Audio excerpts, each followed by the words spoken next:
Hey, what's going on, everybody? My name is Guy.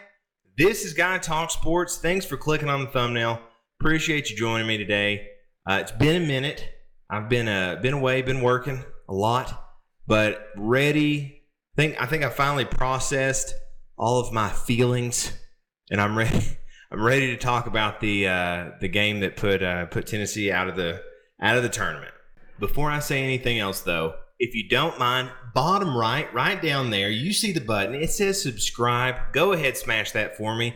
Help me continue to grow this channel. I haven't been looking forward to this conversation. Wasn't sure how I would handle things poorly for these last couple days. Been pretty upset about it, but I'm ready, like I said, finally to let things go, and let's get into this game.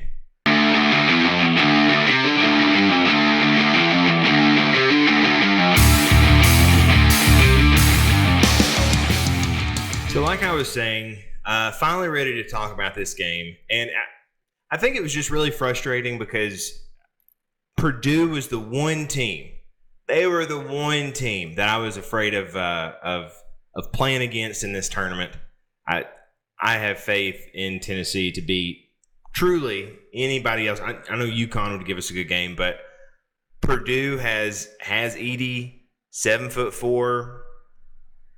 And boy, the refs just really love them. I wasn't sure how I would go about this game. Obviously, it's a disappointing loss. Not everybody played their best. Zakai Ziegler had an awful offensive night, which is unfortunate because he's been so good offensively all year. He still was amazing on defense, and so that always helps. Knecht, one of the best games he's played, I thought, really showed up. Vescovy gave it his all. He looked like he still wasn't feeling well when he came out on the court. Triple J, he gave us some good minutes. Awaka and Gainey, I thought both provided some solid minutes. Gainey had a couple shots. Awaka, honestly, I don't even think it's close. Awaka was the best on-ball defender against Edey during that game. They had Estrella out there for a while, and he held his own for a little bit. He held his own, but I'm not trying to single out players. This is more frustration. It's not like he chose to have a bad night, right? Jonas Edey had probably the worst game I've seen him play. It was probably the worst game I've seen him play all year. He could not shoot the ball, couldn't do anything. And I think Edey's length gave him trouble. And in fact, I think anytime we've seen Edey go against some of the taller guys, he's had some trouble. And then when you go, obviously when you go against anybody that's 7'4", you're going to have issues. But he was just off, just an off day. And it was like I said, it was unfortunate. If we hit a few more of our shots, like if Edey hits just a couple shots, if Ziegler hits just a couple more shots, we probably win this game.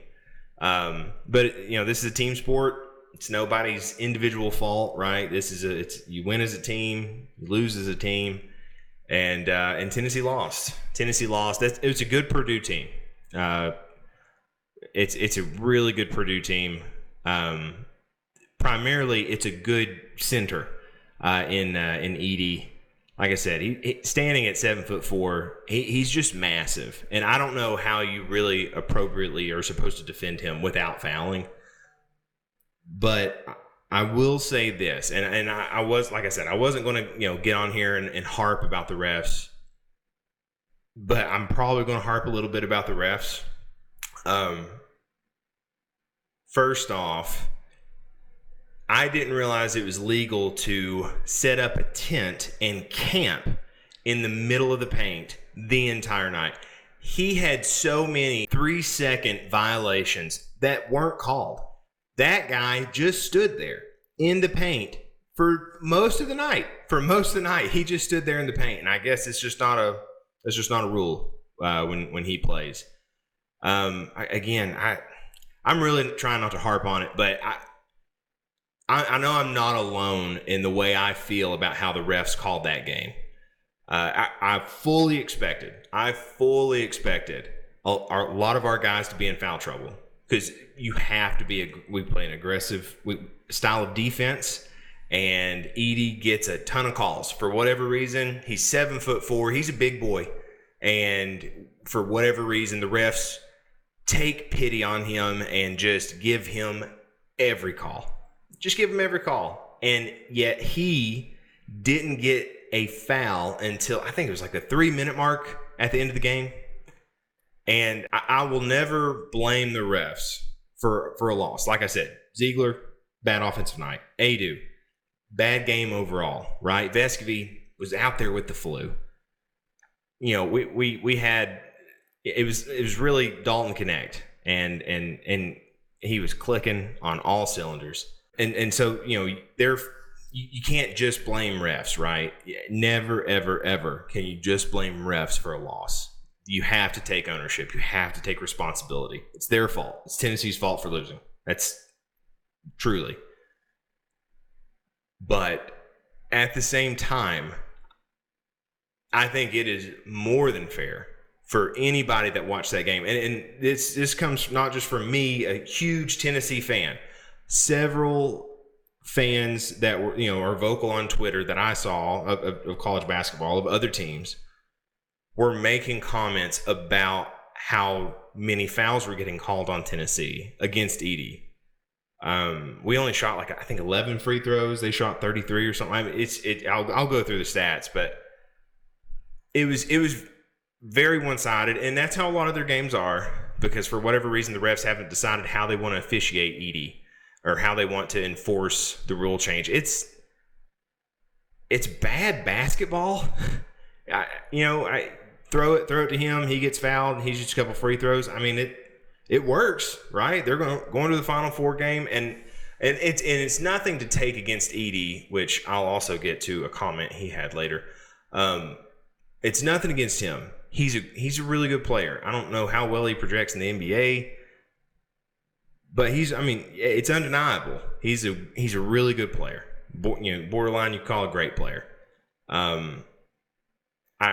I question how good the rest of Purdue's team is. They have a couple guys, absolutely, that can hang with most. But it's really Edey. You could say a lot of the same thing. I don't know if you could say the same thing about Tennessee, really, because although, yes, you have Dalton Knecht and he can carry the team, I've seen Dalton Knecht have a really bad game and this team still win. And because we just have really good players. And so I think head-to-head, if you start comparing players, Tennessee has the better team. But when you have a 7'4" guy that just gets every foul call, like, what are you going to do? What can you do? And like I said, congratulations to Purdue. If that's how you can win, then you do it, because you do whatever you can, right? Do what you have to win the game, and all the luck to them. It's unfortunate because we had so many seniors that just deserved to win, or you felt like they did, and you hate to see them go out early like this. So anyway, that's my rant. Actually, no, that's not all my rant. I wanted to talk about Edey.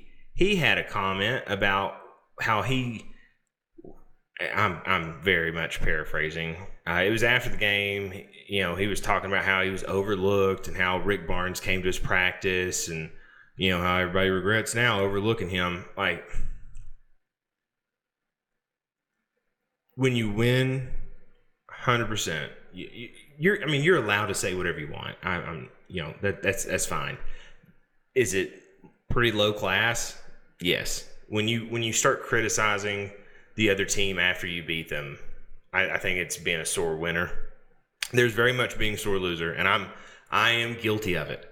But there's also a thing about being a sore winner as well. And when you start kind of, rubbing it in on a coach, a Hall of Fame coach, future Hall of Famer, that is one of the classiest coaches out there.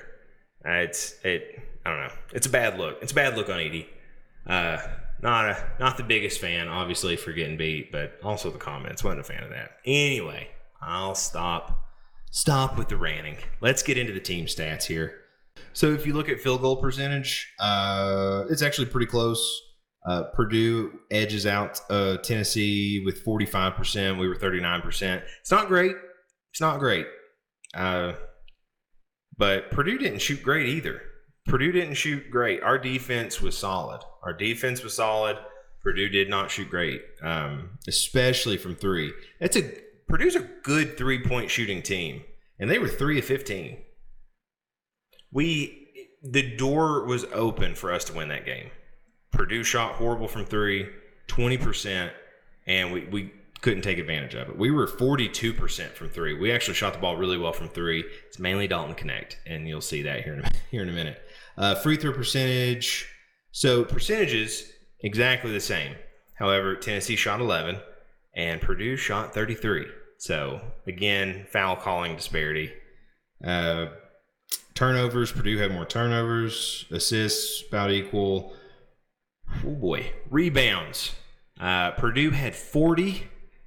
Tennessee at 23. They almost doubled us up on rebounds. That'll get you beat. And again, when you have a guy that's 7'4", I don't know how you're jumping over him to get a ball. So 40 to 23, like I said, 8 offensive rebounds to our 6.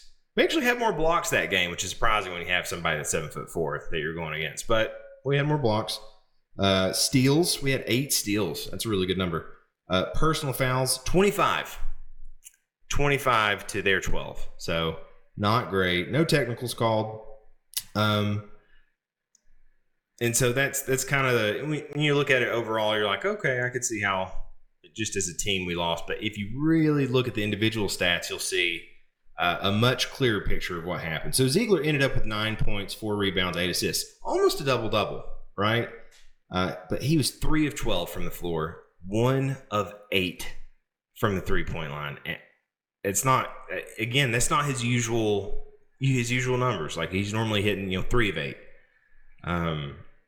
And he was 2 of 5 from the free throw line as well. And normally he's better than that. And so again, I'm not singling out any of our guys. Like they, people. It's okay to have a bad game. It's unfortunate during a Sweet 16 to have your worst offensive game, but it is what it is.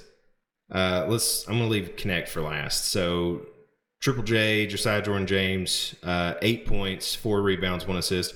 He was 3 of 4 from the floor, 2 of 2 from the 3-point line. He was great.